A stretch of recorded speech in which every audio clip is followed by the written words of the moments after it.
Subscribe करें और bell दबाएं ताकि कोई खबर रह न जाए।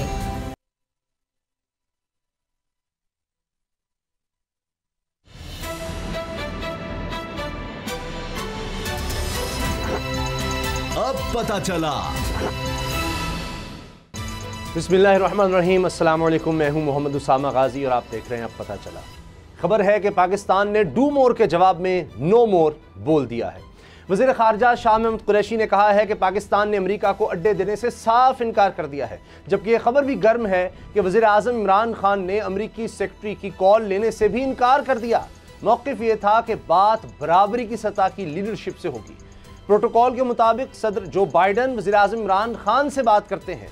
ज़राए की इस खबर की तरदीद या तस्दीक नहीं हो सकी, लेकिन अगर ऐसा हुआ है तो ये पाक अमेरिका ताल्लुकात की एक नई जहत है, वरना इससे पहले एक फ़ोन कॉल पर ढेर होने के ताने हमारा पीछा नहीं छोड़ते रहे। वज़ीर आज़म इमरान खान ने कनाडा में पाकिस्तानी निजात ख़ानदान की शहादत की भी मजम्मत करते हुए इसे इस्लाम के खिलाफ दहशतगर्दी करार दिया है। मगरिब में बढ़ते इस्लामोफोबिया पर वज़ीर आज़म पहले ही आवाज़ उठा चुके हैं। देखना यह है कि कनाडा वाक़े के बाद आलमी बरादरी इस्लामोफोबिया के तदारुक के लिए क्या इक़दाम उठाती है। एक और साने में नज़रें तहरीक इंसाफ की हुकूमत पर भी लगी हैं, और वो है घोटकी में होने वाला ट्रेन हादसा। वज़ीर रेलवे आज़म स्वाति ने इस हादसे की जिम्मेदारी कबूल कर ली है, लेकिन वो इस्तीफ़ा देने से इनकारी हैं। इनका मौक़िफ़ है कि इस हादसे के जिम्मेदारों में सब हैं जिन्होंने 25 से 30 साल में रेलवे को इस मकाम तक पहुंचाया। फवाद चौधरी भी कह चुके हैं कि साद रफीक के गुनाह पर आज़म स्वाति इस्तीफ़ा दे दें। ये बेतुकी बात है, लेकिन हकीकत यह है कि इस मामले पर माजी तहरीक इंसाफ का पीछा नहीं छोड़ रहा। ऐसे हादसात पर माजी में पीटीआई क़यादत की तरफ से दिए गए बयान वबाले जान बने हुए हैं। सवाल उठ रहे हैं कि ऐसे हादसात पर साबिक़ वज़ीरों से इस्तीफ़े के मुतालबे हलाल थे तो अब हराम क्यों हो गए हैं। सवाल यह भी है कि नए पाकिस्तान में सामने आने वाली खराबियों का मलबा पिछली हुकूमतों पर डालने का सिलसिला आखिर कब तक जारी रहेगा। इसी पर पहले बात करते हैं असद खरल बाबड़ोगर साहब से। असद खरल साहब, ये हादसा एक और हादसा है, और हादसा ये भी है कि हमें यह अंदाज़ा है कि इसके बाद भी खास कुछ नहीं होना। रिपोर्ट भी सामने आ गई है कि जी वेल्डिंग की गई थी। अब आप देखिए गर्मियां जब शदीद मामला वेल्डर पे डाल दिया क्या नाम जी, वज़ीर से बाद उसके बाद रेलवे के आला हुकाम, अब सारा मामला आ गया वेल्डर के ऊपर जी। तो लिहाजा अब रिपोर्ट आ गई है। तो मैंने पहले भी कहा था कि जो ये कानून पाकिस्तान में है, ये मेरा ख्याल इसकी मिसाल तो ऐसी ही है कि ये मकड़ी का ऐसा जाला है कि जो कोई बड़ा जानवर है, कोई अशरात है, वो ह्यूमन बीइंग हो, जो कोई भी हो, ह्यूमन ज़ाहिर बात है, हम भी बेसिकली तो हर जो है एनिमल ही है, ह्यूमन तो एक। तो मामला ये है कि वो तो उसको फाड़ के निकल जाता है। तो छोटा मोटा वगैरह फलूदे वाला, पापड़ वाला, और ये जो वेल्डर जो है ना, अब ये आ गया। अब मुझे ये बताएं उसामा साहब, अब मिनिस्टर साहब या जो इंक्वायरी रिपोर्ट आ रही है कि जनाब उसने वेल्ड किया था और वो टांका उखड़ गया है और इसलिए, लेकिन यहाँ पे कुछ चीज़ें और आ रही हैं जी। वो ये कह रहे हैं कि पाकिस्तान रेलवे के हेडक्वार्टर के जो चीफ इंजीनियर की जानब से चार रोज़ कबल जो DS सक्कर को अरसाल करता खर्च से भी जाहिर होता है कि मटीरियल फ्राहम किए जाने के बावजूद फौरी तौर पर इस सेक्शन की मुरम्मत करने की सूरत में बड़े अरसात का इम्कान था, लेकिन बदकिस्मती कोई कार्रवाई नहीं की गई। वो कह रहे हैं हमने तो टांका भी नहीं लगाया। वो कहते हैं हमने तो वेल्डर को बुलाया ही नहीं। जो हमने कहा था 4 रोज़ पहले वो काम नहीं किया गया, और अगर किया जाता उसमें वेल्डिंग या वेल्डर का जिक्र नहीं है। अब एक तो ये बात ये हो गई। उससे पीछे थोड़ा सा चले जाएं, मिनिस्टर साहब ये कह रहे हैं कि ML1 जो है ना मनसूबा, जो ट्रक की बत्ती है, वो कह रहे हैं अगर वो शुरू हो जाता है तो पता नहीं उस तक मजीद कितनी और जानों का हमज़िया कीमती जो है, हमें अल्लाह ना करे कि दोबारा ऐसे हादसात हों, लेकिन जो ये हालात हैं कि मामला वेल्डर पे डाल के मामला ख़त्म हो जाएगा, वो कह रहे हैं 15 से 20 अरब उसमें ज़ाया हो जाता है। तो अब वो कह रहे हैं हमें बात करनी होगी चाइना से कि आपने मनसूबा शुरू करना है या नहीं करना। तो ये 2-3 साल पहले आप कर लेते, चले आप भी देर आए दुरुस्त है। फिर वो कह रहे हैं कि एक और मामला उन्होंने बड़ा उठाया। वो कह रहे हैं कि दावा उन्होंने किया है कि वजारत संभाली बहुत सारे मामला को फौरी तौर पर उठाया और आगे जो नाकस इंटरलॉकिंग निज़ाम को नए मनसूबे से जो बदलने के मनसूबे की तखीर का मसला शामिल है, तो वहाँ पे उनका जी आगे नैब आ गया। अफसरों ने कहा जनाब नैब तो हमें काम नहीं करने देता, और वो जनाब इसलिए डर के हम किसी फाइल को हाथ निकालें। उन्होंने कहा मैंने चेयरमैन नैब से मिला और मैंने उनको रिक्वेस्ट की कि अगर इस इंक्वायरी के अंदर कोई अगर गुनाहगार है, जाहिर बात उनके ऊपर कार्रवाई होनी चाहिए, और अगर जो भी इस मामले को कंक्लूजन तक पहुंचाना चाहिए, मंतकी अंजाम तक, जिस पर उनका चेयरमैन साहब ने वो काम कर भी दिया।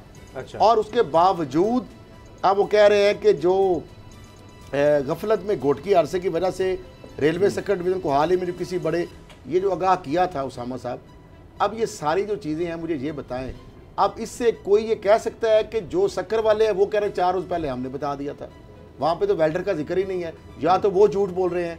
अब ये जो इंक्वायरी आ गई इसमें उन्होंने कहा जी टांका जो लगाया था जो वेल्डर ने, तो उसको ठेका किसने दिया था, क्या ट्रैक जो है दुनिया में कभी वेल्डिंग होती है? अब देखिए आपने जिन पे ट्रेनें चलती हैं, जो इतना बड़ा जर्क होता है, वहाँ पे इतना लोड होता है, इतनी उसके ऊपर स्पीड होती है, फिर उसके ऊपर जो आपस में उसकी यानी जो थ्रिल उसकी होती है, गर्मियों में देखिए ना, गर्मियों में पर सुकड़ता है, फैलता है, सर्दियों में सुकड़ता है, बेकायदा नीचे एक निज़ाम है पूरा। वहाँ पे अगर आप कहें जुगाड़ सिस्टम के वेल्डर जिसने वेल्ड करवाया है, पहले तो उसको उल्टा लटका है, यानी अकल को साथ वेल्डर का उसमें क्या नहीं मुझे बताया कभी रेलवे वेल्डर ये अजीब बात है कि दफ्तर में कोई चीज टूटी है, मैं बाहर से वेल्डर लाके उसको कहूं तो वेल्डर नु पढ़ लो कि तू बारो आगे क्यों कर। साहब वेल्ड कराने वाले बंदा उन्होंने बांटा है सर, असल चीज रेलवे ट्रैक भी वेल्ड हुए हैं, उसमें वेल्डर का तो कसूर नहीं है, मसला ये है कि रेलवे की इंतजाम जिस बंदे ने उस वेल्डर को बुलाया जुगाड़ लगाई है, कोई इस तरह कभी हुआ है दुनिया में? आजम स्वाति साहब, अच्छा बाबर डोगर साहब, आजम स्वाति साहब जिम्मेदारी कबूल कर रहे हैं, लेकिन वो कहते हैं कि इस्तीफा नहीं बनता। उसामा साहब उन्होंने इतराफ़ किया है कि जनाब ये जो ट्रैक था ये गले में हड्डी की तरह फंसा हुआ था, ना इसको हम नगल सकते हैं, अभी भी फंसा हुआ है डोगर साहब। फिर वो ये कह रहे हैं कि जी मेरा जो सारा फोकस था वो ये था कि रेलवे को प्रॉफिट ओरिएंटेड बनाना, इस लॉस से निकालना। फिर शेख रशीद साहब जब आए उन्होंने भी ट्रेनों पे फोकस किया, उन्होंने ट्रैक पे कोई फोकस ही नहीं किया। उसामा साहब जब सबको ये पता था कि ये जो ट्रैक है ये कमज़ोर है, अगर इसके ऊपर से ट्रेन तेज़ी से गुजरेगी, स्पीड वाली ट्रेन गुजरेगी, जिस तरह से सरगोदा एक्सप्रेस थी वो जो गुजरी, तो ये ट्रैक डी ट्रैक कर देगा उसको।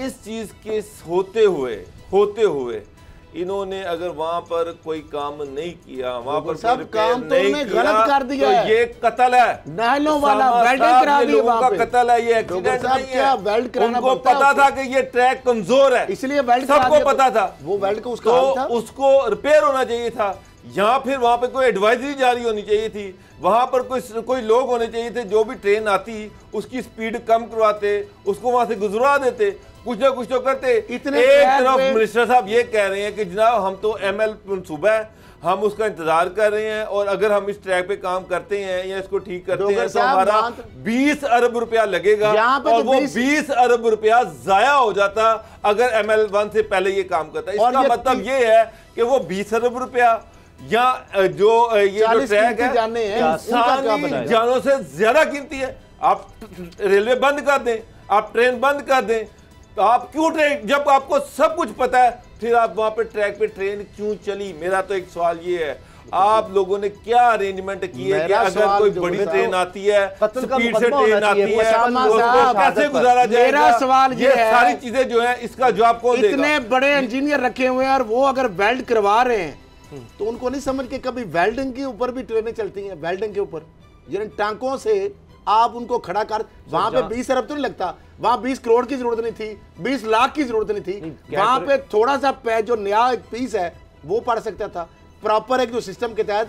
वहां पे वेल्डिंग जिसने करवाया है, डोगर साहब ये उसका हल है क्या? वेल्डिंग करवाने से ट्रैक के ऊपर ट्रेन जो है क्या होगा? अब क्या उस वहां से बात उस एक वेल्डिंग की नहीं है, तो वहां पे मसला ये है कि मिनिस्टर इतराफ कर रहे हैं कि मुझे पता था कि ये ट्रैक कमजोर है, ये ट्रैक चेंज होने वाला है, तो फिर करना उनका था। वो ये कह रहे हैं कि जनाब ये सारे ट्रैक चेंज होने वाले हैं, सारे की बात में 20 अरब रुपए का खर्चा है, और अगर खर्चा है तो आपने इंसानी, अगर ये खतरनाक है, आप खुद मान रहे हैं ये खतरनाक है, तो आपने इंसानी जानों को दांव पे लगाया हुआ है। यहाँ पर आप यहाँ पर लोगों को सिर्फ 7-7 हज़ार रुपया लेके उनको ट्रेन में बिठा रहे हैं और इंसानी जानों को ज़ाया कर रहे हैं, उनको मार रहे हैं, कत्ल कर रहे हैं। क्या रेलवे ये तो मैं तो इस पे तो इस्तीफा हो जाना चाहिए इनका, कि जब उन्होंने मान लिया कि ये ट्रैक कमजोर था, जब उन्होंने मान लिया कि यहाँ से गुजरना रिस्की था, तो फिर आपने क्यों इजाजत दी कि वहां से इस्तीफा मुहज़्ज़म मुआशरों में मुहज़्ज़ब लोग देते हैं, जो छोटे छोटे मामलात पे इस्तीफा, यहाँ पे इस्तीफा देने का मुतालबा करने वाले को जाहिल कहा जाता है। अच्छा जी, वो मिनिस्टर साहब कह रहे हैं कि मैं तो अभी थोड़ा, तो फिर शेख रशीद साहब को पकड़े, 2.5 साल तो वो रहे हैं यहाँ पे, उसके बाद वो कहने ख्वाजा साद रफीक को नहीं, वो तो कहते ख्वाजा साद रफीक। आगे चले जाए साहब ये पीटीआई का वतीरा बन गया। मैंने ये देखा है, जो चीज भी है सारी पिछली गवर्नमेंट पे डाल दो। ये नहीं कि ये तो यहाँ पे एंजॉय करने आए हैं, ये यहाँ पे मिनिस्ट्रियां एंजॉय करने आए हैं, मुझे ये जिम्मेदारी इन पे कोई नहीं है, जिम्मेदारी सारी पिछली पे है। परफॉर्म ये ना करें, करप्शन की पिछलों पे डाल दें, काम ये ना करें, पिछलों की इनएफिशिएंसी पे डाल दें। तो भाई आप क्या करने आए हैं, आपकी जिम्मेदारी क्या है? इन लोगों ने भी कुछ करना है या नहीं करना? इंक्वायरी की रिपोर्ट आ गई, मामला वेल्डर का आ गया कि वेल्डर ने जो टांका लगाया था वो उखड़ गया। बड़ा सिंपल सा इसका फार्मूला जवाब है, वन लाइन। उसामा साहब, वो वेल्डर को किसने बुलाया? क्या वो साद रफीक ने बुलाया वेल्डर को उसकी मिनिस्ट्री में? तो फिर वो जिम्मेदार है। अगर शेख रशीद की मिनिस्ट्री ने वेल्डिंग करवा दिया उसको खतरनाक एक मामले को, वो जिम्मेदार है। और अगर आजम स्वाति साहब के दौर में वेल्डर को जिसने भी बुलाया, आजम स्वाति साहब उसको पूछें कि ये उल्लू बाटे वाला काम है कि आप पढ़े लिखे इंजीनियर हो, कभी ट्रेनों के ट्रैक को वेल्डिंग करके खड़ा किया जा सकता है? मुझे ये बताएं, मैं तो एक लेमैन हूं, मुझे ये बताएं जिसने इंजीनियरिंग पढ़ी है, जो इंजीनियर है, क्या वो ट्रेनें जो हैं कभी वेल्डिंग करवा के आप उसके ऊपर ट्रेनें चला सकते हैं ट्रैक के ऊपर? अब देखते हैं कि क्या ये पूरा ट्रैक चेंज किया जाता है, यहाँ ट्रेनों की आमदोरफ्त रोकी जाती है। अब तो वो ये कह चुके हैं, वो दो चीजें कह चुके हैं। उन्होंने कहा जी मेरा फोकस जो है वो ये था कि मैं रेलवे का जो खसारा है वो कम करूं। इनके वे इंसानी जानों की जो हिफाजत थी ना, इंसानी जानों की हिफाजत, वो इनकी जिम्मेदारी अभी भी काम कह रहे हैं। इनका जो फोकस था वो ये था कि रेलवे का जो खसारा है उसको कम करें, नई ट्रेनें चलाते जाएं, इन्हीं कमजोर जो ट्रैक्स हैं इनके ऊपर। शेख साहब ने भी ट्रेनें चलाई, ये भी ट्रेनें चला रहे हैं। और ट्रैक जो है वो जब वो नए पढ़ेंगे तो उस वक्त पढ़ेंगे, उससे पहले मुनाफा कमा लें, उससे पहले पैसे कमा लें, सब फिर बंद कर दें यार इसको। फिर इंसानी जानों से क्यों खेल रहे हैं? कोई भी मजहब मुल्क होता ना तो अब तक ये मिनिस्टर जो था इसको लटका दिया होता। अगर ये महफूज नहीं है तो फिर बाकी ये बनता है, एक तो कोई ना कोई इस पर तहकीकात के बाद सजाएं होनी चाहिए ताकि आइंदा ये ना हो। सजा आज तक हुई है, 13 केस आया, उसमें नेग्लिजेंस किसकी थी? पायलट्स का तो हुआ ना, वो पायलट पे डाल दिया जो बेचारा वहाँ पे, लेकिन देखा गया कि उनके जाली लाइसेंस का भी तो मसला था। अच्छा सर, अब इदारे की अगर बात करें हम, रेलवे जनाब खसारे में है, रेलवे के केसेस कई दफ़ा नैब ने भी उठाए हैं। हमारे यहाँ इदारे काम नहीं करते और ये नाहलियों से ही रेलवे भी खसारे में चला गया। खसारे में गया तो आप ये देखें कि इतने पैसे नहीं है कि कोई रिपेयर हो सके या कुछ कर सके। तो वो ठीक है कि आपकी बात की अगर नहीं है पैसे तो फिर इंसानी जानों को इस तरह तो नहीं छोड़ा जा सकता कि भाई अच्छा जी देख लेंगे कुछ हो जाएगा। तो ये तो कत्ल में शुमार होगा। लेकिन असद खरल साहब, ये जो नैब लाहौर की तरफ से कहा जा रहा है कि जी रिकॉर्ड साज कारकर्दगी रिपोर्ट जारी की गई है, इमरान खान साहब ने भी कुछ अर्सा पहले ट्वीट किया कि जी इतनी तो पिछले कुछ 17 साल में रिकवरी नहीं हुई नैब की तरफ से जितनी हमारे 2 साल में होगी, क्योंकि हम हुकूमत में आके जब इदारों को कमज़ोर ना किया जाए, रुकावट न बने हुकूमत, तो फिर इदारे परफॉर्म करते हैं। तो क्या बाकी ये नैब ने इतना बड़ा कारनामा कर दिया? ये भी रिकॉर्ड पे बात है, ठीक है, पहले भी इदारे काम करते रहे होंगे, लेकिन जो एंटी करप्शन पंजाब ने भी इससे पहले एक रिकॉर्ड रिकवरी की है, वो भी स्टेट लैंड क्रिएटिबल है और बहुत सारी चीज़ें पहले भी होती थी, उसको खाते में डालते थे। लेकिन 200 अरब से गालबन उससे भी ज़्यादा ये पहली दफ़ा हमने देखा है कि पहले आज तक इतनी। अब नैब की अगर लाहौर की बात की जाए तो मैंने इसलिए वो सारे डॉक्यूमेंट्स मंगाए हैं, मैंने कहा मुझे ये सारी चीज़ें भेजी जाएँ और ये नाज़रीन से स्क्रीन पर शेयर भी कर रहे हैं कि आप ये बताएं कि आपने सरकार का पैसा जो लूटा हुआ है वो कितना वापस लिया। ये मेरा सवाल था नैब से और डीजी नैब मेजर शराज सलीम साहब से, चेयरमैन नैब से, सबसे यहाँ प्रोग्राम में उठाया, हमें वो बताया जाए क्योंकि हम किसी के तर्जुमान नहीं हैं। अब ये चीज़ें हम नाज़रीन से शेयर भी कर रहे हैं, डाटा आप भी देख लें। उसमें ये कह रहे हैं, मैं आसानी के लिए पढ़ रहा हूँ कि जो नैब है उसने 1999 से लेकर जब वो बना है, वफाकी और सूबाई सतह पर जो इदारों को मजमूई तौर पर 110 अरब रुपए की जो रकम है वो रिकवर कराई की है, उनकी जो वफाकी इदारों की और सूबाई इदारों की जो खसारे को नुकसान हुआ खजाने को, वो 110 अरब। उस हवाले से आगे हम उसकी पैरावाइज में बताऊंगा। उसके अंदर उन्होंने मद्दें बताई हैं कि जो रिकवरी की गई 25A वॉलंटरी रिटर्न रज़ाकाराना रिकवरी के तहत, वो है 25 जो बी यानी प्ली बार्गेन के तहत जो दूसरी सज़ा होती है। 21 साल दौर में वफाकी सतह पर 28 इदारों को 6 अरब, ये कंपेरिजन दे रहे हैं। 21 साल दौर में वफाकी सतह पर 28 इदारों को 6 अरब 75 करोड़। ये सिर्फ नैब लाहौर की एक परफॉर्मेंस बता रहा हूँ, इस तरह बाकी चैप्टर की अलग है। नैब लाहौर का एक कंपैरिजन जो हमने किया कि 21 साल दौर में नैब लाहौर ने कितनी रिकवरी की और अब कितनी रिकवरी की। 21 साल दौर में वफाकी सतह पर 28 इदारों को 6 अरब 75 करोड़, जबकि सूबाई सतह पर 32 मुख्तलिफ महकमा जात को 102 अरब 76 करोड़ की रिकवरी करवाई गई, जिसकी मुकम्मल तफसीलात उन्होंने जारी की। अब 21 साल दौर में जो मजमूई रिकवरी है 110 अरब की है। सही। अब उसमें ताहाल जो नैब के क्याम से ताहाल 10 अरब 12 करोड़ से जायद रजाकाराना रिकवरी हुई और प्ली बार्गेन की मद में 15.5 अरब, यानी ये जो आप बात समझिए जरा, यानी 15.5 अरब एक है और 12 अरब एक है, 11-12 अरब, तो ये टोटल बन गई 83 अरब 83 करोड़ रुपए रिकवर किए गए 21 सालों में। 21 सालों में लाहौर की नैब की बात हो रही है। अब अगर बात की जाए 2016 और 17 के दौरान जो रिकवरी की तफसीलात है, माजी के 17 सालों के दौरान नैब लाहौर ने 10 अरब VR के जरिए बरामद किए, रिकवर किए और 5 अरब 43 करोड़ प्ली बार्गेन की सूरत में। इस दौर में 23 अरब 17 करोड़ की इनडायरेक्ट रिकवरी की, जबकि 17 सालों के दौरान मजमूई तौर पर 38 अरब की। अच्छा, नैब की मौजूदा जो क्यादत है 2017 से ताहाल के दौर में जो रिकवरी होने वाले 4 साल दौर में ओवरऑल मजमूई तौर पर 70 अरब 85 करोड़ की रिकॉर्ड रिकवरी की, 10 अरब 18 करोड़ प्ली बार्गेन। एक रिकॉर्ड असेंबली में भी बन रहा है सर। 4 सालों के डायरेक्ट रिकवरी के 60 अरब 66 करोड़ और 1 मिनट वफाकी इदारों और इनको करवाई की रिकवरी की अगर फरिश्ता उसमें बापडा को सबसे ज्यादा 5 अरब 50 करोड़, पाक BWD के 27 करोड़ जो ठेकों में होते थे घपले, पाकिस्तान रेलवे के चूंकि बात आ रही 17 करोड़ उनके रिकवर करा के उनको दिए, state life insurance 40 crore 75 lakh, पाक जनरल इंश्योरेंस को 8 करोड़ 62 लाख, दीगर फाकीदारों में कस्टम डिपार्टमेंट 11 करोड़, पहले से बहुत बेहतर हुई है, AG office 3 crore 28 lakh, military land cantonment 7 crore, NTDC को 4 करोड़ और सूबाई सतह पर भी जो 33 अरब रुपए की रिकवरी हुई है।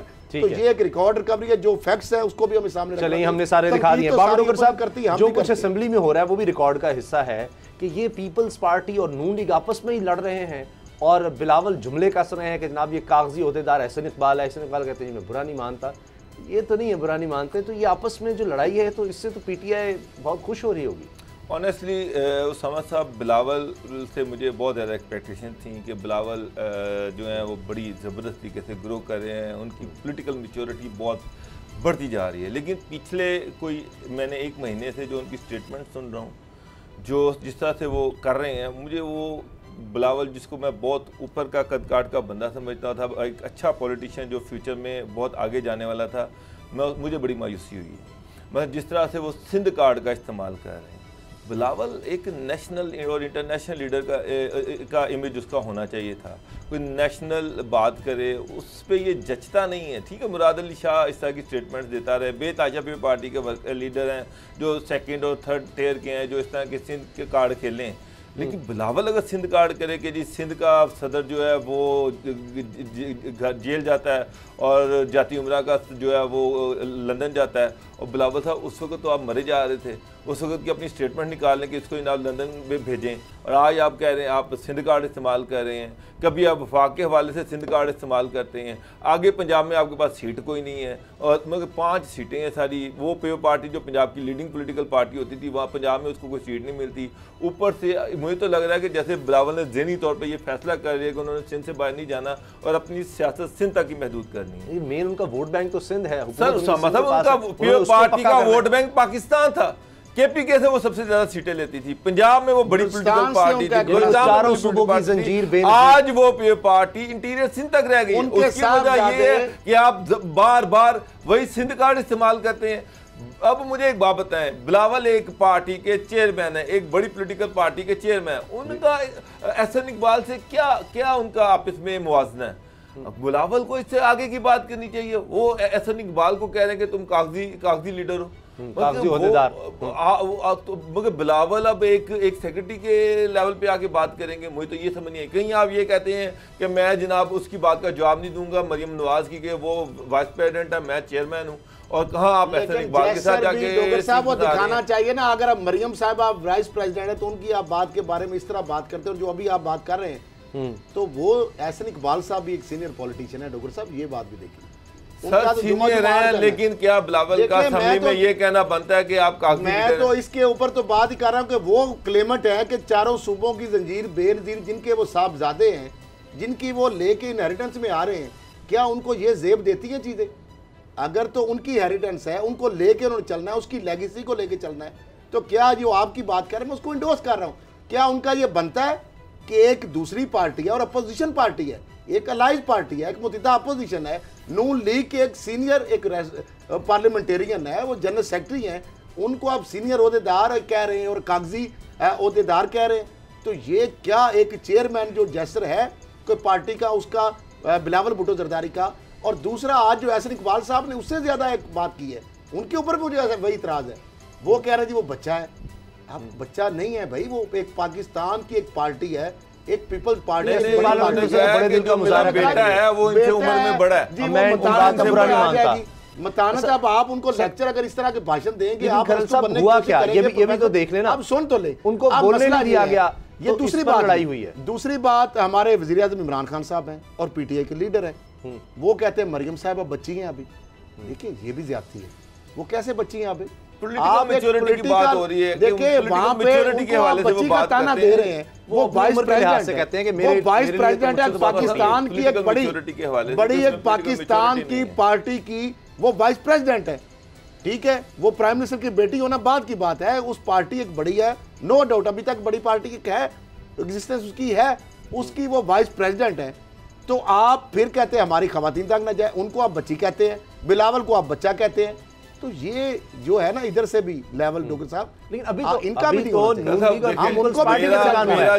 तो इनके दरमियान लड़ाई हो गई है, बोलने नहीं दिया गया। मतलब ये सारी बात गलत है। अगर पीटीआई जो कहे, जो पार्टी का कहे या नून लीग का कहे, गलत है। भुट्टो जो है वो उनको जेब नहीं देता, नेशनल पॉलिटिक्स करते हैं। वो सिंध का वज़ीर आला, उन्होंने खुद वो नहीं बने, उन्होंने एक वज़ीर आला लहदा पार्टी का एक बंदा जो है वो वज़ीर आला है, मुराद अली शाह उनके वज़ीर आला है, लेकिन खुद वज़ीर आला नहीं बने क्योंकि वो अपने आप को फ्यूचर का प्राइम मिनिस्टर समझते हैं या कंसिडर करते हैं।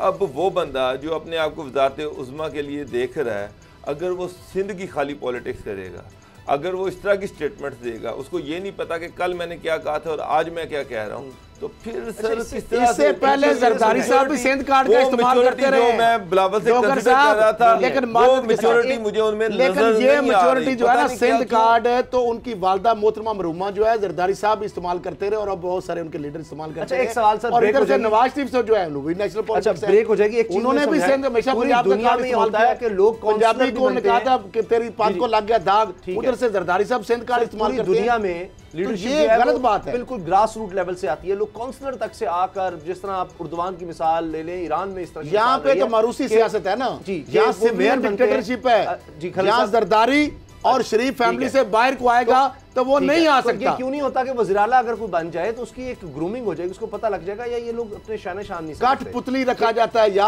अपना मुलाजिम या एक गुलाम को रखा जाता है, या अपने खानदान के बंदे को। चले ब्रेक का वक्त हो गया, ब्रेक के बाद बात करेंगे कि किस तरह से मगरिब में इस्लामोफोबिया बढ़ रहा है और क्यों बढ़ रहा है और क्या वजह है इसकी, मुसलमानों के ख़िलाफ़ जो ये जो एक नफ़रत पैदा हो रही है इस्लाम के ख़िलाफ़, और ये जो हादसा हुआ बल्कि कत्ल है, जिस तरह एक ही ख़ानदान के 4 लोगों को शहीद किया गया, इस पर बात करेंगे ब्रेक के बाद।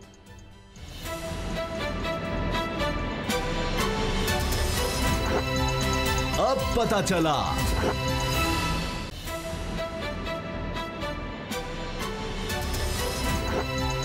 अब पता चला। इस्लामोफोबिया बढ़ता चला जा रहा है और इस बारे में तैयब उर्दवान हो, इमरान खान हो, ये बात करते रहे कि मगरिब में नफ़रत बढ़ रही है, फैलाई जा रही है इस्लाम के ख़िलाफ़, मुसलमानों के ख़िलाफ़। और ऐसा ही एक वाक़या आज, अंधोनाक वाक़या आज हमारे सामने नज़र आ रहा है कि कनाडा, जिसको कहा जाता है जी बड़ी फ्री सोसाइटी है, वहाँ पर एक ही ख़ानदान की 3 नस्लों को कुचल दिया गया। और नाम वैसे तो है लेकिन नहीं लिए जा रहे, मीडिया में मुनासिब नहीं है। तो 74 साल खातून थी, उनके बेटे, उनकी बहू और उनकी पोती जो कि 15 साल की थी, इनको शहीद कर दिया गया। 20 साल का ये दहशतगर्द था जिसने उन पर ट्रक चढ़ा दिया, और 9 साल का एक बच्चा है जो शदीद ज़ख्मी है। यानी इस बच्चे के वालिदैन, दादी और इसकी बहन ये शहीद हो गए। अब इसके बाद गिरफ्तार तो कर लिया गया इस 20 साल के शख्स को, लेकिन बाबर डोगर साहब, इसको दहशतगर्दी नहीं करार दिया जा रहा, ना इसको मज़हब से जोड़ा जा रहा है, जबकि पता चल रहा है कि उसका मजहबी रुझान था, यानी यहूदी उसको कहा जा रहा है, कई लोग उसको कोट भी कर रहे हैं, लेकिन उस तरफ नहीं आ रहे, कह रहे जी नफरत पर मबनी ये था, दहशतगर्दी नहीं। कनाडा भी इसको नहीं करार दे रहा। अगर खुदा न खास्ता ये कोई शख्स खुद को मुसलमान कहता है, क्योंकि दहशतगर्द मुसलमान नहीं हो सकता, उसका इस्लाम से कोई ताल्लुक नहीं। इस्लाम तो कहता है कि मुसलमान के हाथ और ज़ुबान से तो मुसलमान महफूज रहेगा। किसी इंसान की, एक इंसान की नाहक जान लेना पूरी इंसानियत की जान लेना है, लेकिन उसको इस्लाम से, मुसलमान से जोड़ दिया जाएगा। यहाँ नहीं, और यहाँ तो कह रहे हैं नफरत पर, दहशतगर्द नहीं, दहशतगर्दी का उसमें नहीं कहेंगे। जबकि इमरान खान हो, शाह कुरैशी वज़ीर ख़ारजा पाकिस्तान के, वो इसको दहशतगर्दी भी कह रहे हैं कनाडा का ये इम्तिहान भी है, ये इस्लामोफोबिया भी है, और इस पर कुछ करना होगा वरना ज़्यादा ख़तरनाक वाक़यात आगे नज़र आ रहे हैं। उसामा साहब, ये एक दहशतगर्दी है और जिसके पीछे जो वजह वो है इस्लामोफोबिया। वेस्ट में जिस तरह से इस्लाम के ख़िलाफ़ साजिश की जा रही है, वहाँ पे ब्लास्फेमियस कार्टून जो हैं वो जारी किए जाते हैं आज़ादी इज़हार राय के नाम पर, जबकि आज़ादी इज़हार राय के हवाले से वहाँ पे बेतहाशा कदगने भी हैं, बेतहाशा कदगने। फ्रांस के अंदर जो है मुसलमानों को मजबूर किया जाता है कि जनाब वो नकाब ना पहने। वहाँ पर आप एक औरत जो है वो बगैर कपड़ों के तो फिर सकती है, निकाब में नहीं फिर सकती। इसको आप क्या कहेंगे? वहाँ पर होलोकॉस्ट पे तो बात नहीं की जा सकती, लेकिन नबी पाक सल्लल्लाहु अलैहि वसल्लम के ब्लास्फेमियस कार्टून जो है वो किए जा सकते हैं। ये कौन सी आज़ादी इज़हार राय है? वहाँ पर जिस जगह पे उन्होंने वो समझते हैं वहाँ पे वो बिल्कुल उसको रोक देते हैं, और जानबूझकर ऐसी चीज़ें की जाती हैं जिसकी वजह से मुसलमान मुल्कों में इश्तियाल अंगेज़ी फैलती है, और जो इश्तियाल अंगेज़ी आती है उसको वो दहशतगर्दी डिक्लेयर कर देते हैं। यहाँ पर अगर कोई वाक़या हो जाए तो उसको जनाब दहशतगर्दी डिक्लेयर ही नहीं किया जाता। मगर इससे बड़ी दहशतगर्दी क्या हो सकती है कि उसने ओपनली दिन दिहाड़े 4 बंदों को कुचल दिया, और पर्पसफुली जानबूझकर एक प्लानिंग के तहत ये सारा कुछ किया गया, एक नफरत फैलाने के लिए ये सारा कुछ किया गया, और उसको जनाब ये दहशतगर्दी लिखने के लिए तैयार नहीं है, कहने के लिए तैयार नहीं है। इससे बड़ी दहशतगर्दी क्या हो सकती है? और क्या होगा? यही दहशतगर्दी कि आपने बम लगाया और कहीं जाके फाड़ दिया, ये भी तो एक दहशतगर्दी है कि आपने दिन दिहाड़े 4 जो निहत्ते लोग थे, बेचारे मासूम लोग थे जिनका कोई कसूर नहीं है, जिनको ये नहीं पता कि उनको क्यों मारा जा रहा है, और उस पर आपने जाके उनको ट्रक के नीचे कुचल दिया। अगर उनके पास गन होती वो गन से मार देता। बात तो एक ही है उसामा साहब, ये अब वेस्ट को देखना होगा, मुसलमान ममालिक जो है इनको जागना होगा। ये जो मुसलमान, ये जो नफरत का एक बीज बोया जा रहा है वेस्ट के अंदर मुसलमानों के खिलाफ, ये जो उनके खिलाफ साजिशें हो रही हैं, ये जो टीटीपी और पता नहीं कितनी बेतहाशा तंजीमें हैं जिनको बड़े ऑर्गेनाइज तरीके से मुसलमानों पर पहले फंडिंग करके चढ़ाया जाता है, और बाद में जनाब उनको दहशतगर्दी डिक्लेयर किया जाता है। पाकिस्तान जो है उसको जनाब आपने कभी ग्रे लिस्ट में फंसाया हुआ है, कभी जो है डार्क लिस्ट में फंसाया हुआ है। इंडिया जो सबसे बड़ा दहशतगर्दी कर रहा है उसको आप रिलीजियस फ्रीडम की बात की जाती है, रिलीजियस फ्रीडम की बात की जाती है। असद खलील साहब, अब देखें कि दहशतगर्दी से, जिसको ये इस्लामिक टेररिज्म का भी पहले नाम दिया गया, इस्लाम से जोड़ दिया गया, उसमें 99% लोग जो शहीद हुए हैं वो मुसलमान हैं, जिसको ये कहते हैं टीटीपी। आप कहते हैं टेररिज्म, उसमें टीटीपी ने किसको मारा? मुसलमानों को मारा है। दाइश मुसलमानों को शहीद करती है। तो और उसके बाद जब इस तरह का वाक़या होता है, कहीं और किसी मुल्क में हुआ, पहले भी हुए इस तरह के वाक़या, तो हमेशा मुसलमानों का ही कहना है कि इसको आप इस्लाम से मत जोड़ें। कोई भी जो दहशतगर्दी के वाक़े में मुलव्वस होता है वो मुसलमान नहीं हो सकता। मैं इस चीज़ को मानने के लिए तैयार नहीं है। वो मुसलमान जो अल्लाह और उसके रसूल खातमुन नबीयीन हज़रत मोहम्मद सल्लल्लाहु अलैहि वसल्लम के मानने वाले हैं, उनके पैरोकार हैं, वो किसी भी दहशतगर्दी के मुलव्वस होने के बारे में करना तो बड़ी दूर की बात है, वो सोच नहीं सकते। कोई भी मजहब इसकी इजाज़त नहीं था। मैं तो इवन के सब के हमारे जितने भी इलामी किताबें हैं, हमारे जितने भी अंबिया गुजरे हैं, कभी भी किसी मजहब से दहशतगर्दी की, जो दहशतगर्द होता है उसका कोई मजहब नहीं होता। ये तो मैं इस पे बड़ा सख्त इसके ऊपर तो वहां जोड़ा जाता है, इसको दहशतगर्दी क्यों नहीं कह रहे? सिर्फ कनाडा में इसको दहशतगर्दी तो कहते हैं ना। साहब मुझे ये बताया, कोई मुसलमान अगर ट्रक चढ़ाता, आपने किसी को थप्पड़ मारा है, कोई मुसलमान ट्रक चढ़ा देता किसी यहूदी के ऊपर, मुसलमान बैन हो जाते हैं, किसी क्रिश्चियन के ऊपर, तो फिर देखना 1 सेकंड के अंदर दहशतगर्दी करार दे देनी थी। ये है तसब, ये है इंतहा पसंदी, ये है आपकी हिपोक्रेसी कि अगर मुसलमान मर जाए तो उसको आप शहीद कहना भी आपके लिए आपको तकलीफ होती है, उस विक्टिम को उसको कहना आपको तकलीफ होती है, और जो उसको मारे डेलिब्रेटली, जो उसके ऊपर ट्रक चढ़ाए, जो उसके ऊपर गोलियां मारे, उसको आप इंतहा पसंद कहने में भी आपको आपकी मौत पड़ जाती है, उसको आपको दहशत करने पड़ने में आपको सांप सूख जाता है। ये आपकी हिपोक्रेसी नहीं है? कहाँ है ये आलमी हकूक की तंजीमें? कहाँ है ये उमर राइट के जो नामनाद ये लंबरदार? कहाँ है ये यूएनओ? कहाँ है ये अमेरिका? कहाँ है ये बाकी जो ह्यूमन राइट्स जो ऑर्गेनाइजेशन है, कहाँ है एमनेस्टी इंटरनेशनल? बनाइएगा ओआईसी का भी होना चाहिए। मुझे आप फिर ओआईसी को छोड़ें। अच्छा मैं आप उसके ऊपर उनको छोड़ दें। चलिए मैं एक चीज में आपको, जिस तरह से प्राइम मिनिस्टर इमरान खान जी कहते हैं कि वेस्ट को पता ही नहीं है कि इस्लामोफोबिया क्या है, इस्लाम क्या है और ये वो सारा कुछ है, मैं इस चीज को नहीं मानता। सब पता है, बिल्कुल पता है। वो एक जानबूझकर डेलीब्रेटली नस्लकशी कर रहे हैं मुसलमानों की, जिस तरह इंडिया के अंदर हो रही है। जान के देखें, फ्रांस का प्रेसिडेंट जो है अपना वतन छोड़ के क्या ख्वाब लेकर ये लोग गए हैं वहां पर, किस तरह जाते हैं। ये जो सेकुलर के दावेदार है, सुन ले, सेकुलर के दावेदार, अभी आपने फ्रांस की बात की, पेरिस की बात की, वहां पे मुसलमान किसी मुल्क में ऐसे हुआ है कि हम कहें कि आप निकाब उतारें, आप बुर्का क्यों पहन रहे हैं, आप ये ड्रेस क्यों नहीं पहन रहे? यहाँ पे पूरी मजहबी आजादियां नहीं है। आप सऊदिया की बात करें, आप यूए की बात करें, आप टर्की की बात करें, आप पाकिस्तान की बात करें, किसी भी मजहब को यहाँ पे पूरी आजादी नहीं है क्या? सर अब तो टैगिंग हो रही है बच्चों की, कौन सा बच्चा घर रह रहा है, क्या हो रहा है, क्या वहां पे जो पेरिस के अंदर ये कौन सा सेकुलर है, ये कौन सी तरबियत कि आप फोर्स कर रहे हैं कि आप निकाब उतारें, आप ये लिबास पहने? तो इंतहा पसंद मुसलमान है, ये वो है। इंतहा पसंद असल में वो है, फंडामेंटलिस्ट बुनियाद परस्त वो है, हम नहीं है। हम एक्चुअली सेकुलर आप नहीं है। इंडिया के अंदर क्या सेकुलरिज्म हो रही है कि आप मुसलमानों की नस्लकशी कर रहे हैं? अब वजीर आजम साहब ने जो बात की है ना, उनकी हवाले से मैं बता देता हूँ। उन्होंने कहा कनाडा में जो मगरबी ममालिक में जो बढ़ते हुए इस्लामी फोबिया की इलामत है, ये जो वाक़या है, और उन्होंने कहा कि कनाडा में पाकिस्तानी खानदान की जो शहादत हुई है, जो कत्ल, उसकी मजम्मत उन्होंने की है। फिर ट्विटर पर उन्होंने जो जारी बयान में वज़ीर आज़म इमरान खान ने कहा है, ये देखें इमरान खान साहब एक डेयरिंग स्टेप लेते हैं। उन्होंने कहा कि ओंटारियो में जो पाकिस्तानी निजात मुसलमान कैनेडियन खानदान के कत्ल पर बेहद अफसुर्दा हूँ। दहशत गर्दी का ये काबिल मजम्मत इकदाम मगरबी ममालिक में बढ़ते इस्लामोफोबिया की अलामत है। वज़ीर आज़म ने कहा कि इस्लामोफोबिया के तदारक के लिए आलमी बरादरी के लिए कुली तौर पर इकदाम वक्त की जरूरत है। आप बीच में आप ओआईसी को ले आए, आप ओआईसी को ले आए, सऊदी अरब को यहाँ पे बयान नहीं देना चाहिए। आलम इस्लाम का एक वो भी मरकज है, टर्की मैदान में आया है, वो हर दफा आता है। क्या मलेशिया को नहीं देना चाहिए? क्या यूएई को नहीं देना चाहिए? मजहब से नहीं जोड़ा पूरे आलम इस्लाम के कितने मुल्क हैं, कितने अरब आबादी है, आपको डूब भरना चाहिए। अच्छा, गीदड़ की 100 साल वो कहते हैं जिंदगी से शेयर की एक दिन की जिंदगी, आप देख लें।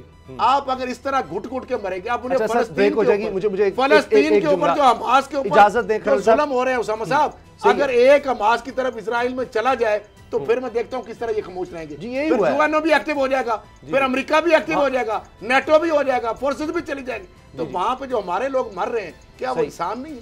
बिल्कुल ऐसे ही है, डबल स्टैंडर्ड। अच्छा बाबू डोगर साहब, जब न्यूजीलैंड में हुआ, जिस तरह से मस्जिद में लोगों को फायरिंग का निशाना बनाकर शहीद किया गया, उसके बाद ख्याल था कि जी वेस्ट बड़ा सख्त हो जाएगा, बड़ा ख्याल किया जाएगा। मुसलमानों की बाकायदा प्रोफाइलिंग होती है, पूरी पूरी एजेंसीज बनी हुई हैं, वो किससे फ़ोन पर बात कर रहे हैं, कहाँ जा रहे हैं, किससे मिल रहे हैं, पूरा उनका सारा डाटा कलेक्ट होता है, उनके फ़ोन कॉल्स टेप, ये सब पता है। तो ये सिर्फ मुसलमानों के लिए ही है? हाँ जी। ये मतलब क्या किस तरह की डिस्क्रिमिनेशन है ये?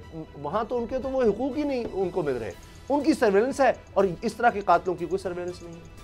उसामा साहब, वैसे तो जस्टिस ट्रूडन ने भी जो स्टेटमेंट दिया है वो बड़ा क्लियर है कि जी इसकी कोई गुंजाइश नहीं है कनाडा में, और इसको सख्ती से कुचला जाएगा, उसको देखा जाएगा। न्यूजीलैंड में जो उनकी प्राइम मिनिस्टर ने उसको जो रोल प्ले किया था वो भी काबिल तहसीन है।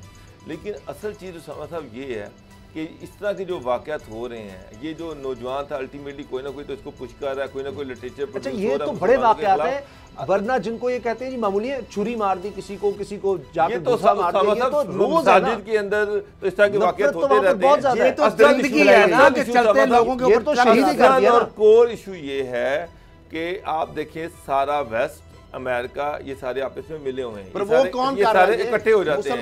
ये आजादी इजहार राय के नाम पर, ये डॉक्टर साहब इसमें आजादी इजहार राय कहां से आ गया? सारे लोग इकट्ठे हो जाते हैं। ये तो सीरियन दहशतगर्दी है और साहब, लेकिन आप मुसलमान ममालिक जो हैं ये सारे स्कैटर्ड हैं, छोटे छोटे स्टेट की खातिर कोई जो है वो जो उस पर आवाज उठाने को तैयार नहीं है।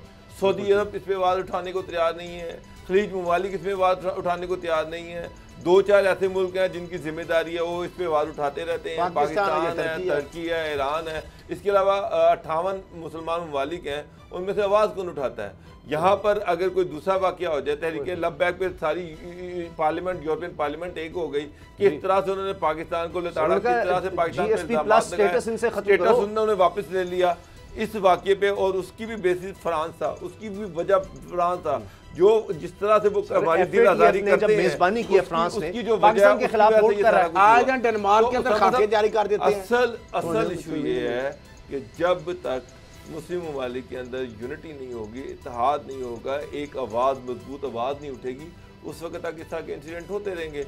जिसने मारा उसने इसलिए नहीं मारा कि वो पाकिस्तानी था या वो सऊदी अरब का था, मुसलमान था, उसने सिर्फ मुसलमान फैमिली को टारगेट किया और उनका कसूर मुसलमान होना था। ये वो किसी भी मुल्क से ताल्लुक रखते, ये वाकया उसने करना ही करना था। तो मेरी ये है कि जब तक हम इकट्ठे नहीं होंगे हम ये चीजें फेस करते रहेंगे। खान साहब कई दफा कहते हैं वज़ीर आज़म ने यूएन में उठाया मसला कानून साजी के लिए, जनरल असेंबली में उसामा साहब इतना जबरदस्त इस्लामोफोबिया का मुकदमा बुलाकर बात की, ओआईसी के सफीरों को बुलाया कि आकर करें। अब सर मकसद उस यूएनओ में उसामा साहब पहली मर्तबा उस उम्मत का मकसद ही खत्म हो जाता है। अगर वो इस तरह से अपने नबी की, अपने दीन की हिफाजत नहीं कर सकती तो फिर बाकी क्या? उसामा साहब यूएनओ में पहली मर्तबा इमरान खान साहब ने इस्लाम का असल चेहरा और इस्लामोफोबिया के वाले से पूरी दुनिया को बताया, और उनकी जो मुनाफकत है, हिपोक्रेसी है, वो पूरी दुनिया के सामने बेनकाब की कि आप अगर ये चीजें करेंगे तो उससे। अभी मैं आपको बताता हूँ, हाल ही में फिर नौजवानों को कत्ल कर दिया वो गौ रक्षा के नाम पर कि जी वो गाय को स्मगल करके ले जा रहे थे, बस इतनी सी बात। अब ठेका पाकिस्तान ने लिया, वो आलम इस्लाम का बाकी मार मार कर शहीद कर सारे इस्लामी मालिक हैं, वो बैठे हुए और जलील हो रहे हैं, इसलिए चित्र खा रहे हैं जगह जगह पे। 2 अरब आबादी होने के बावजूद अब चंद लोग हैं इजराइल के, आपको वो चंद हजार के चंद लाख लोग हैं, आप चित्र खा रही है पूरी दुनिया उनसे। मुसलमान चित्र खा रहे हैं जगह जगह, अभी भी यहूदी और नस्ल निकला जो अभी तक इब्तिदाई इस्लाम में। मेरा मकसद ये नहीं है कि कोई मजहब इस तरह करता है, बिल्कुल ये उनके अंदर अनासर होते हैं, ये एलिमेंट्स होते हैं, ये किसी मजहब के रिप्रेजेंटेटिव नहीं होते, ये नुमाइंदे नहीं होते किसी मजहब के, ये वो शरपसंद, ये वो दहशतगर्द सोच है, दहशतगर्दाना सोच है। और इनको प्रवोक कौन करता है? पहले तो इस्लाम के खिलाफ, मुसलमानों के खिलाफ। एक कोई मसला है, उसका इलाज करने से कोई बीमारी है, पहले तो आप माने ना बीमार है, जब आप उसको दहशतगर्दी ही नहीं कह रहे। मुसलमान को अगर करेगा वाकया वो दहशतगर्द है, वो ज़हनी मरीज है, वो ज़हनी बीमार है, अगर कोई और करेगा तो वो ज़हनी मरीज। ब्रेक लेते थे जी, ब्रेक के बाद ये होता था डू मोर, पाकिस्तान से डू मोर का। क्या अब वक्त आ गया कि पाकिस्तान कह रहा है ना सिर्फ ये कि नो मोर, बल्कि पाकिस्तान अमेरिका से कह रहा है डू मोर? न्यूयॉर्क टाइम्स में भी खबरें छपी हैं। ब्रेक के बाद बात करते हैं।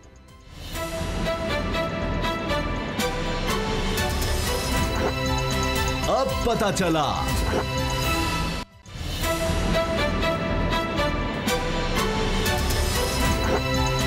अब पता चला।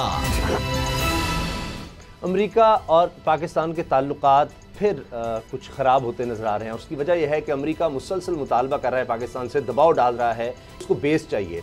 न्यूयॉर्क टाइम्स ने भी ये खबर छापी है कि CIA इंटेलिजेंस एजेंसी अमेरिका की, वो ये कह रही है कि जी हाथ पाँव मार रही है, उसको समझ नहीं आ रही कि अब निकल रहे हैं बड़ी तेज़ी से, और जुलाई में कहा जा रहा है, सितंबर नहीं जुलाई में सारे अमेरिकी फौजी निकल आएंगे, तो वहाँ पर फिर इंटेलिजेंस किस तरह करनी है, अपनी प्रेजेंस किस तरह रखनी है, उसके लिए उसे बेस चाहिए। और पाकिस्तान पर उसने दबाव डाला है, और ख़ुद न्यूयॉर्क टाइम्स की रिपोर्ट ये कह रही है कि जी नहीं मिली बेस, पाकिस्तान साफ इनकार कर रहा है। यही नहीं, पाकिस्तान की तरफ से अब ये भी कहा गया है कि पाकिस्तान का वज़ीर आज़म, पाकिस्तान का चीफ एग्जीक्यूटिव अमेरिकी सदर से कम किसी से बात नहीं करेगा, यह प्रोटोकॉल ये बना लिया गया है। और ये भी न्यूयॉर्क टाइम्स की खबर कह रही है कि 2011 तक, 2008 के बाद बेस मिली हुई थी जहाँ से ड्रोन उड़ाए जाते थे, कबायली इलाकों में भी वो फिर बमबारी होती थी और सब कुछ। लेकिन 2011 के बाद उसामा बिन लादेन का ऑपरेशन, रेमंड डेविस का मामला, और फिर पाक अफगान बॉर्डर पर पाकिस्तान की एक बेस पर जिस तरह से बमबारी की गई, जिस तरह वहाँ पर हमारे फौजियों को शहीद किया गया अमेरिकी जहाज़ों की तरफ से, तो उसके बाद फिर बिल्कुल मामला और तरफ चले गए, और फिर उस तरह से कभी बेस नहीं मिली। अब अमेरिका जब अफगानिस्तान से निकल रहा है तो इंटेलिजेंस रिपोर्ट्स ये हैं कि सब इंटेलिजेंस रिपोर्ट अमेरिका के मुख्तलिफ इदारों की कि जी तालिबान का दोबारा कब्जा हो सकता है। और हाल ही में खबर आई कि 5 अजला पर तालिबान ने कब्जा कर भी लिया है, तो इस वजह से वो खौफजदा हैं, मुसलसल कोशिश करें कि पाकिस्तान उनसे ताबन करे। शाह महमूद कुरैशी साहब ने कहा है कि किसी सूरत कोई बेस नहीं मिल सकती। तो बाबर डोगर साहब, ये तो सब मान रहे हैं कि बेस नहीं मिल सकती। यहाँ ये भी कहा गया न्यूयॉर्क टाइम्स की खबर में कि जी CIA की तरफ से लोग आए, मिले, बड़े कुछ उन्होंने कहा, कुछ कह रहे हैं कि बेस की बात उन्होंने की नहीं क्योंकि साफ इनकार किया जा रहा है। मगर अमेरिका के पास फिर हरबे तो होते हैं, वो बहुत से दबाव और तरह से पाकिस्तान पर डाल सकता है। पाकिस्तान का आपको लगता है कि बदल गया मामला, अब ये नो मोर वाली कहानी आ गई है वाकई? देखिए उसामा साहब, ये दो क्लेम हैं। एक ये है कि जो ऑस्टिन लॉयड है, जो सेक्रेटरी ऑफ डिफेंस है USA के, उन्होंने कल जो स्टेटमेंट जारी किया है उसके मुताबिक तो उन्होंने ये कहा कि हमें अड्डे जो हैं वो मिल चुके हैं, बात इस पर एग्रीमेंट हो चुका है। जबकि पाकिस्तान जो गवर्नमेंट है उसका जो अभी तक ऑफिशियल स्टैंड यही है कि जनाब हमने अड्डे नहीं दिए। मसला ये है कि अमेरिका अफगानिस्तान से पुल आउट कर रहा है। जो सबसे बड़ा इशू है वो ये है कि तालिबान जो है उनके साथ उनको ये डर है कि तालिबान जो है वो अफगानिस्तान गवर्नमेंट को ले जाएंगे, काबुल पे कब्जा कर लेंगे। और तालिबान को जो सबसे बड़ी काउंटर उनको जो किया जा रहा था, जब भी अफगान फोर्सेस तालिबान के साथ लड़ते हैं तो अमेरिकन जो एयर स्ट्राइक्स हैं वो तालिबान को पीछे हटने पे मजबूर करती हैं। एयर स्ट्राइक जो है वो सबसे लीथल वेपन है, जिसके ज़रिए से अमेरिका जो है उसने अभी तक तालिबान को जो है वो रोका हुआ था, आगे काबुल से बार रोका हुआ, अब जी आगे बढ़ने से रोका हुआ था। जितने भी अभी तक सामने चीज़ें आई उसमें यह है कि अमेरिकन एयर स्ट्राइक जो है इन्होंने तालिबान को आगे बढ़ने से रोका था। अब अमेरिका अफगानिस्तान से जा रहा है, लेकिन वो ये चाहता है कि पाकिस्तान में उसको एयर बेसिस मिले, जिसके ज़रिए से जब भी कभी ज़रूरत पड़े तो वो तालिबान को इस ज़रिए से रोके। अब सबसे सेंसिटिव इशू ये है कि तालिबान जो है वो काफ़ी हद तक वो पाकिस्तान की गवर्नमेंट की बात भी मान लेते हैं। अमेरिका भी ये जानता है कि तालिबान और पाकिस्तान गवर्नमेंट के अच्छे ताल्लुकात हैं, और अगर तालिबान को ये पता चले कि अमेरिकन जो हैं वो पाकिस्तान की एयर बेसिस को यूज़ करके तालिबान पे अटैक कर रहे हैं, तो ये पाकिस्तान के लिए बहुत बड़ी एक मुश्किल खड़ी हो जाएगी। ठीक। और सेकेंडली पाकिस्तान ये चाहता है कि जनाब अगर आपने टारगेट करना है तो आप TTP को वहाँ पर टारगेट करें, जो पाकिस्तान की सबसे बड़ी दुश्मन अफगानिस्तान में बैठी हुई, उनके अड्डों को टारगेट करें।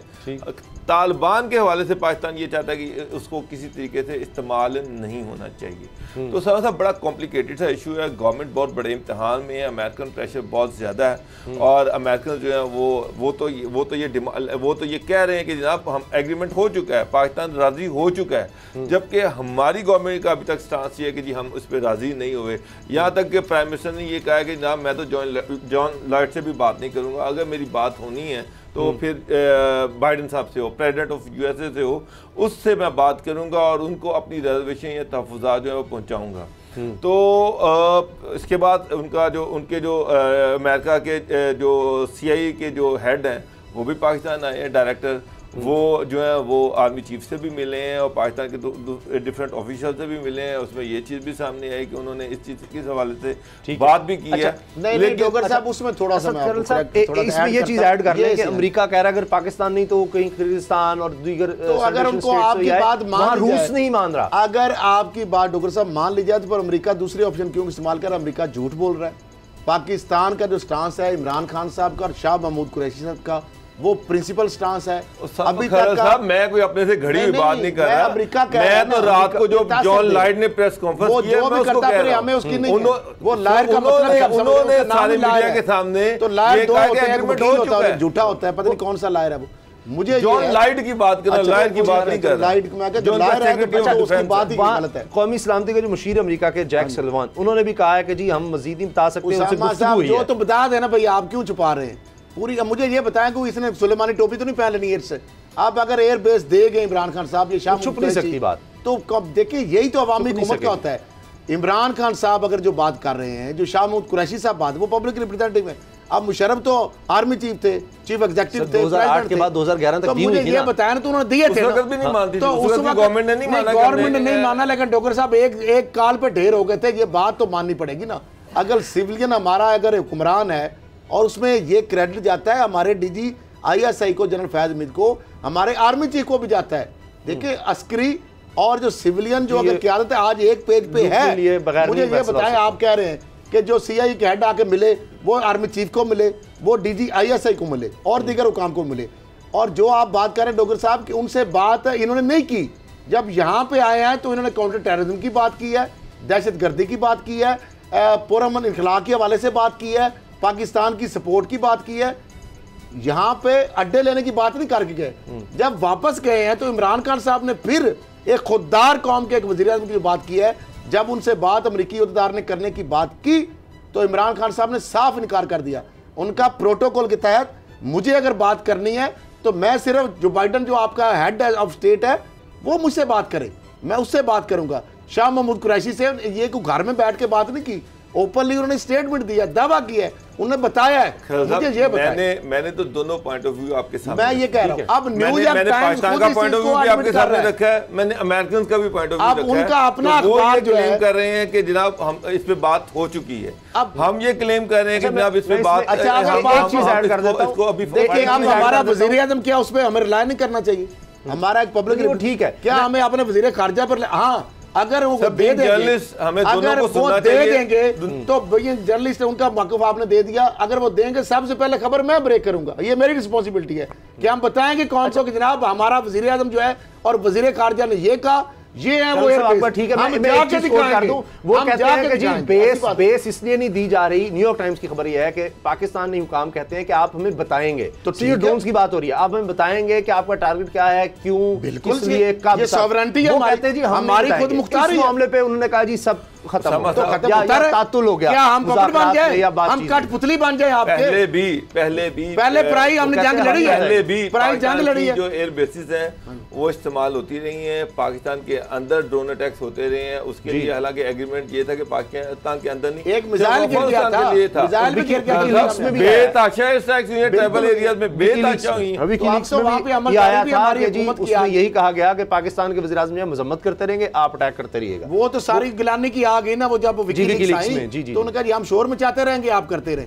अब इमरान खान साहब का ये प्रिंसिपल स्टांस है, वज़ीर खारजा ने कहा है कि इमरान खान साहब प्राइम मिनिस्टर ने कहा कि जब तक मेरी हुकूमत है हम अमरीकी अड्डे, और ये बात देखिए इसमें तीनों पेज पे हैं, हमारे आर्मी चीफ, हमारे DGISI और हमारे वज़ीर आज़म और वज़ीर खारजा, चारों ने एक पेज पे यही प्रिंसिपल स्टांस लिया है, वही बात कि आप हमें बताएं कि टारगेट कौन है। किसी को तो चाहिए कंट्रोल करना, अमेरिका यहाँ से निकल रहा है, फिर चीन रूस वो भी किस तरह से आएंगे आगे, क्यों प्राइज जाके लड़े, पहले भी हम यही कहते हैं, फिर तालिबान का कब्जा हो जाएगा, तालिबान का कब्जा हो जाए तो अमेरिका ना निकले भाई, फोरम ऑफ अफगानिस्तान फोरम की जमानत है, कहते हैं हमारे खरबों डॉलर के 2,500 हमारे फौजी मर गए, अब 20 साल हो गए, 70,000 तो हमारे मरे हैं। अच्छा सर, प्रोग्राम का वक्त खत्म हो गया, इजाजत दीजिए, अल्लाह हाफिज।